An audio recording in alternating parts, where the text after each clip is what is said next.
Today, we're going to talk about a musician who did something pretty incredible.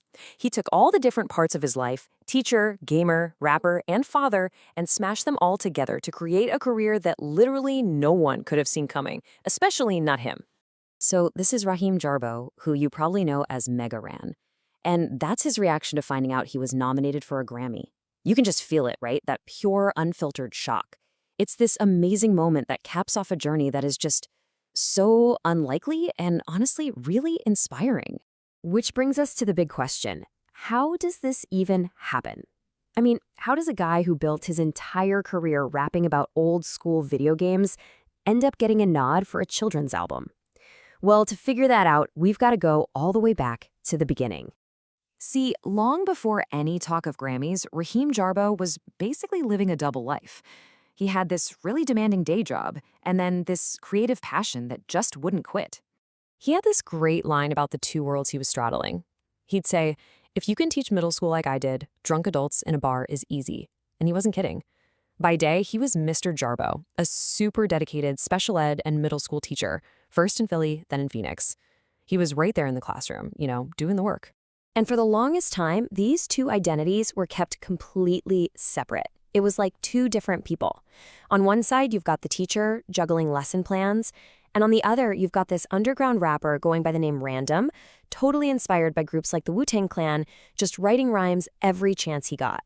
The two worlds never, ever overlapped. And that name, Random, yeah, that was no accident.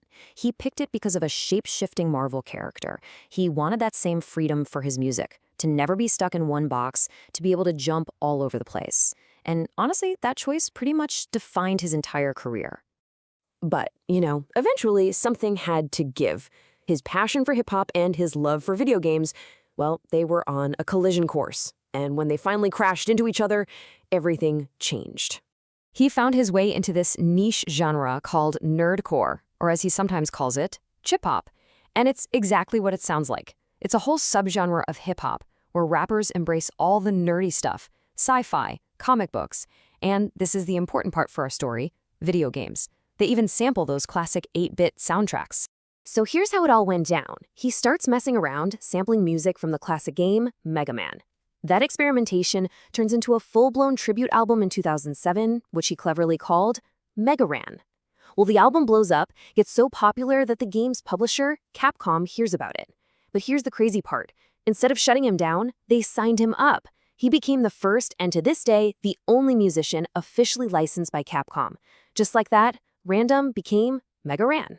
Getting that official stamp of approval, that was the spark. It lit a fire under his career and led him to make probably the biggest decision of his life, to leave the classroom for good.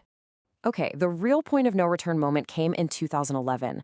He puts out this album called Black Materia, which is basically a rap opera based on the video game Final Fantasy VII.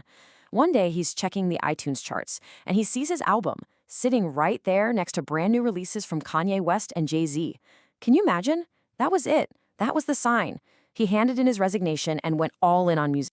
And when I say he went all in, I mean it. The guy's output is just staggering.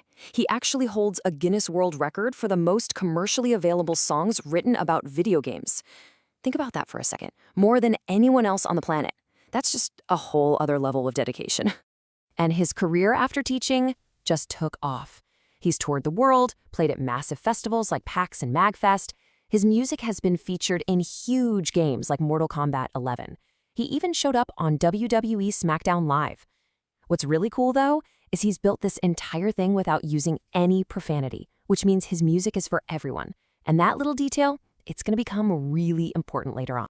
But just when he thought he had his career all figured out, life was about to introduce a brand new role, a role that would completely change his music and his world forever.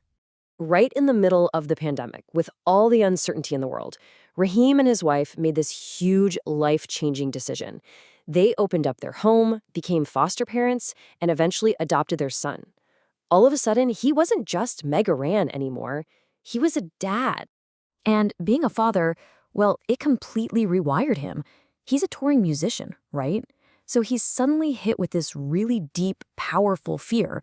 The thought of being on the road so much that his son wouldn't even remember him when he came home, well, that thought was just unbearable. And it pushed him in a totally new creative direction. So what does he do? He does what he's always done. He pours his life into his art. He was inspired by these really clever kids shows that didn't talk down to kids. So he made Buddy's Magic Toy Box.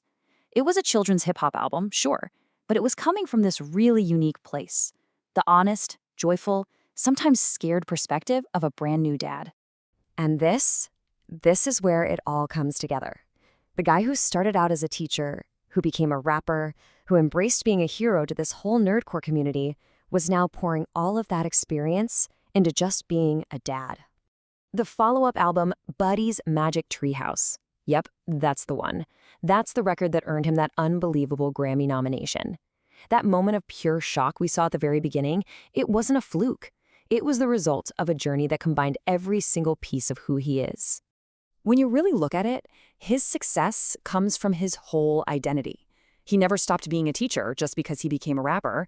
He didn't stop being a rapper to become a dad. He wove it all together. He uses his teaching skills to command a stage, his love of heroic stories to write lyrics, and his love as a father to create music that actually has a message.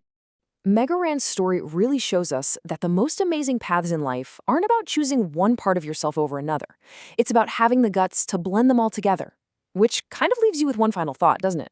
What amazing, unexpected dream could you bring to life if you embraced every single part of who you are?